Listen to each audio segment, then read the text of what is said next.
IPL 17వ సీజన్లో మరో ఆసక్తికర పోరుకు రంగం సిద్ధమైంది. బలమైన ముంబై ఇండియన్స్తో రన్నర్ పైన గుజరాత్ టైటన్స్ తలపడనుంది. ఈ పోరు అహ్మదాబాద్ వేదిక ఆదివారం రాత్రి 7:30 గంటలకు జరగనుంది. ఇక గుజరాత్ నుంచి హార్దిక్ పాండ్యా ముంబై గూటికి చేరిన నేపథ్యంలో ఈ మ్యాచ్ పై ఆసక్తి మరింత పెరిగింది.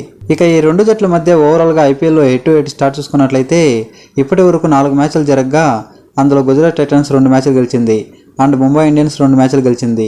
ఇక గత 2 సీజన్లలో గుజరాత్ టైటన్స్ను హార్దిక్ పాండ్యా నడిపించిన విషయం తెలిసిందే. 2022 సీజన్లో టైటిల్ కూడా అందించాడు. ఇప్పుడు అదే గుజరాత్పై ప్రత్యర్థి నాయకుడిగా బరిలోకి దిగుతున్నాడు. ఇక హార్దిక్ పాండ్యా కెప్టెన్సీలో రోహిత్ శర్మ ఎలాంటి పాత్ర పోషిస్తాడు? హిట్ మ్యాన్ను ఇంపాక్ట్ ప్లేయర్గా బరిలోకి దించుతాడా? ఇంకా పూర్తిగా కోలుకొని సూర్యకుమార్ యాదవ్ స్థానంలో ఎవరు జట్టులోకి రానున్నారని జట్టు కూర్పు గురించి అభిమానులు ఆసక్తి మొదలైంది.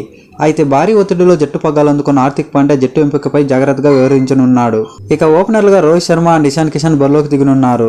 మానసిక అలసట కారణంగా ఆటకు దూరమైన ఇషాన్ కిషన్ తిరిగి రీఎంట్రీ ఇస్తున్నాడు. ఈ నేపథ్యంలో అతడిపై ఒత్తిడి తగ్గించేలా హిట్ మ్యాన్ విధ్వంసకర బ్యాటింగ్ చేయాలని ముంబై ఇండియన్స్ యాజమాన్యం సూచించినట్లు తెలుస్తుంది.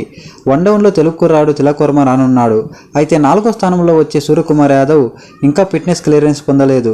ఒకవేళ మ్యాచ్ స్టార్ట్ అయ్యే సమయానికి అతడికి ఎన్సీఏ నుంచి అనుమతి రాకపోతే మాత్రం సూర్యకుమార్ యాదవ్ బెంచ్కే పరిమితం అవుతాడు. ఒకవేళ ఈ పరిస్థితి ఎదురైతే హార్దిక్ పాండ్యా 4వ స్థానంలో వచ్చే అవకాశాలు ఎక్కువగా ఉన్నాయి. అంతేకాకుండా నేహల్ వధేరా, విష్ణు వినోద్, సచిన్ టెండూల్కర్ కొడుకు అర్జున్ టెండూల్కర్ కూడా స్థానం దక్కే ఛాన్సులు ఎక్కువగా ఉన్నాయి. ఇక నేహల్ వధేరా, అర్జున్ టెండూల్కర్ ఇద్దరు కూడా బ్యాటింగ్ తో పాటు బౌలింగ్ కూడా చేయగలరు. అలాగే టిమ్ డేవిడ్ ని కూడా 4వ స్థానానికి ప్రమోట్ చేసే ఆలోచనలో ముంబై ఉంది.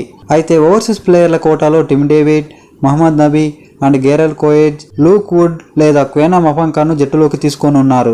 ఒకసారి గుజరాత్ పై ఆడే ముంబై ఇండియన్స్ ప్రాబ్లీ ప్లేయింగ్ 11 ఒకసారి చూసుకున్నట్లయితే ఓపెనర్లుగా రోహిత్ శర్మ అండ్ ఇషాన్ కిషన్ బరిలోకి దిగనున్నారు. ఆ తర్వాత 3వ స్థానంలో తిలక్ వర్మ ఆడనుండగా 4వ స్థానంలో నేహల్ వధేరా ఆడనున్నాడు.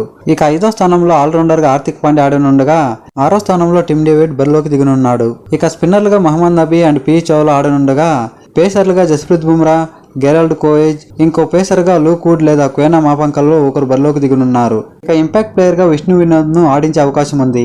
ఇక పిచ్ రిపోర్ట్ చూసుకున్నట్లయితే అహ్మదాబాద్ పిచ్ బ్యాటింగ్ కు అనుకూలంగా ఉండనుంది. ఈ గ్రౌండ్ లో భారీ స్కోర్లు చేసే అవకాశాలు ఎక్కువగా ఉన్నాయి. ఇక యావరేజ్ ఫస్ట్ ఇన్నింగ్స్ స్కోర్ చూసుకున్నట్లయితే 200గా ఉంది.